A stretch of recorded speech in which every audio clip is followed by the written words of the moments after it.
Hola, como siempre, es un gusto saber que nos visitas nuevamente. Hoy vamos a platicar sobre la Decena Trágica, un acto violento que culminó con el derrocamiento y fusilamiento de Francisco I. Madero, así como la del vicepresidente José María Pino Suárez.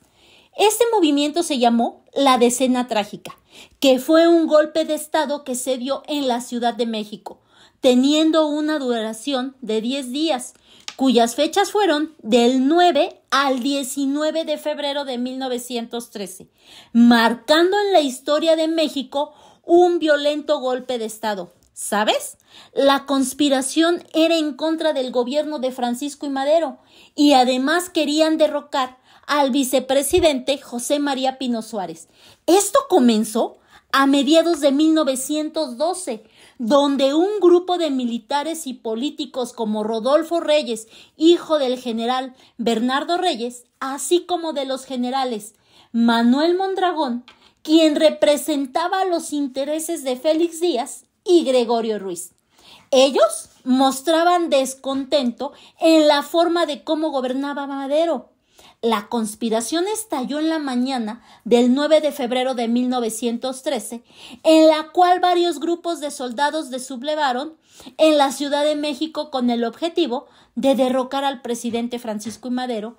Entre los principales grupos rebeldes estuvieron los jóvenes cadetes de la Escuela Militar de Aspirantes de Tlalpan, quienes se unieron al movimiento ese mismo día, siguiendo las órdenes de los generales Manuel Mondragón y Gregorio Ruiz.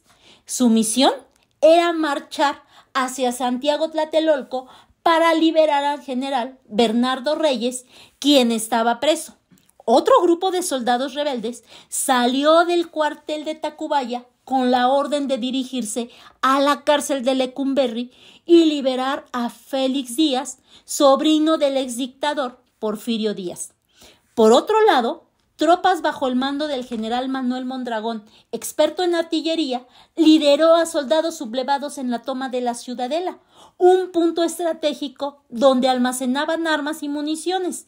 Desde ahí resistieron los ataques del ejército leal a Madero. Tras su liberación, Bernardo Reyes marchó al Zócalo con la finalidad de lograr que los soldados del Palacio Nacional se unieran al golpe. Sin embargo, esto no fue así. El general Lauro Villar, jefe de la guarnición, ordenó abrir fuego contra los rebeldes, por lo que Reyes murió en el acto. Por otro lado, Félix Díaz y Manuel Mondragón se dirigieron a la Ciudadela, donde establecieron su cuartel y comenzaron a bombardear la ciudad con artillería.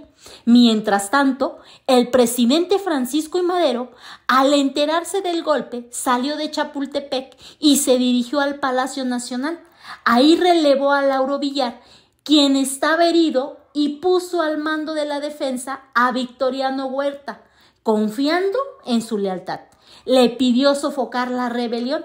Mientras tanto, Francisco I. Madero viajó a Cuernavaca para solicitar la ayuda del general Felipe Ángeles. Victoriano Huerta no atacó con firmeza a los rebeldes, lo que levantó sospechas de su comportamiento. Mientras tanto, Gustavo Adolfo Madero, hermano del presidente, ordenó arrestarlo, pero Francisco I. Madero lo liberó creyendo en su palabra. Sin embargo, Huerta lo traicionó y terminó aliándose con Félix Díaz y los golpistas.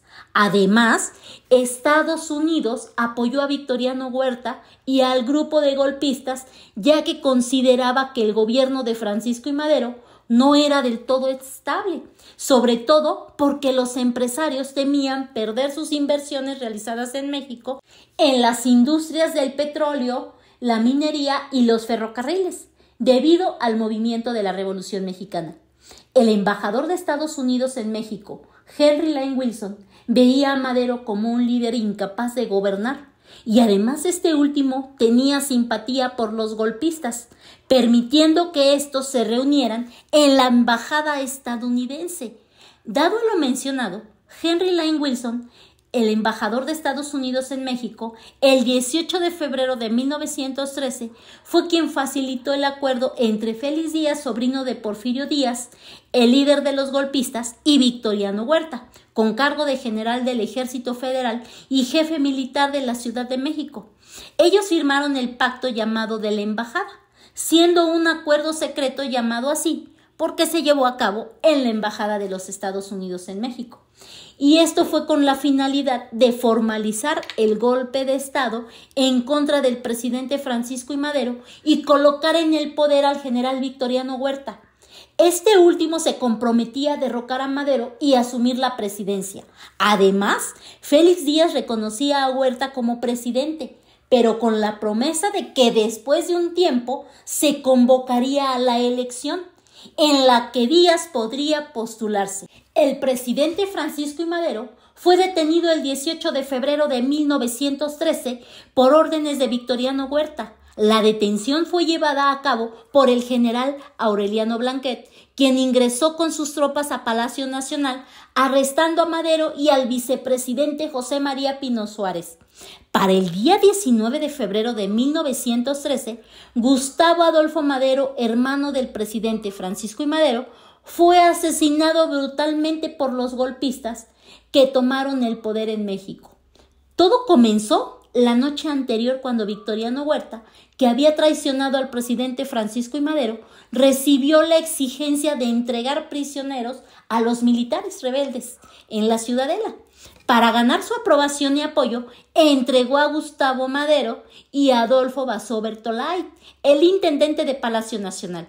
Un tribunal encabezado por José Cecilio Luis Ocón Ruday, conocido como Cecilio Ocón, los juzgó rápidamente y los sentenció a muerte sin realizar un juicio justo. Luego de esta condena injusta, fueron trasladados a la Ciudadela en la Ciudad de México, a un cuartel militar donde se encontraban los golpistas que apoyaban a Victoriano Huerta.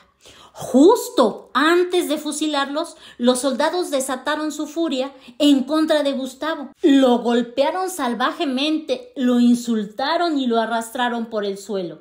En medio de la tortura, un soldado le lastimó su único ojo con una bayoneta, por lo que, ciego y cubierto de sangre, intentó escapar, pero la multitud lo acorraló y continuó golpeándolo sin piedad.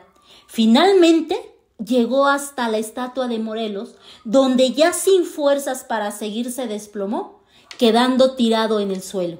Ahí, más de 20 soldados le dispararon hasta dejarlo sin vida.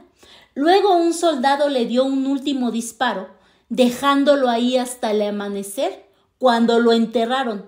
Ese acto se realizó sin ningún respeto.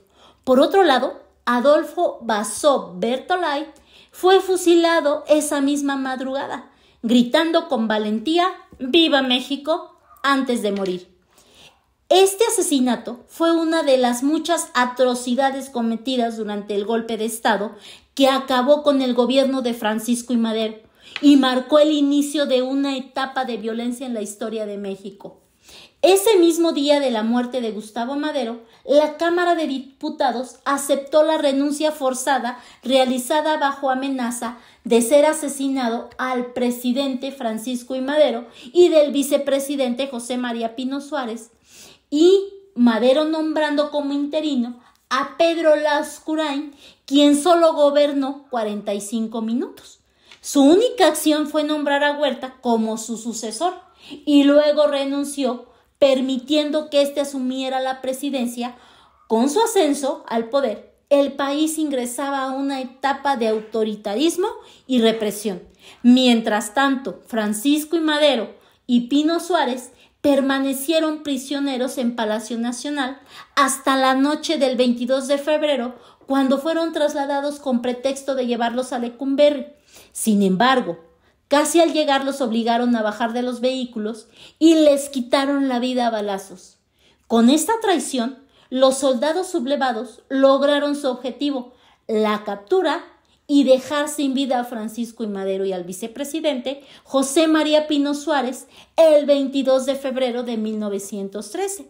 Sin embargo, Madero, incluso en su derrota, se convirtió en un símbolo para todos los que luchaban por la justicia y la democracia en México, marcando con esto el fin de la Decena Trágica y el inicio de una serie de confrontaciones que continuarían a lo largo de la Revolución Mexicana. La muerte de Madero dejó al país sumido en la incertidumbre, pero también encendió la chispa para nuevas luchas en pro de un México más libre. La traición de los días aciagos no solo definió el futuro de Huerta, sino que también consolidó a la revolución como un movimiento imparable. Y esperando que esta información te sea de utilidad, Gemachá se despide de ti. Te invita a que te suscribas para que puedas seguir haciendo más cápsulas del conocimiento como esta. ¡Hasta pronto!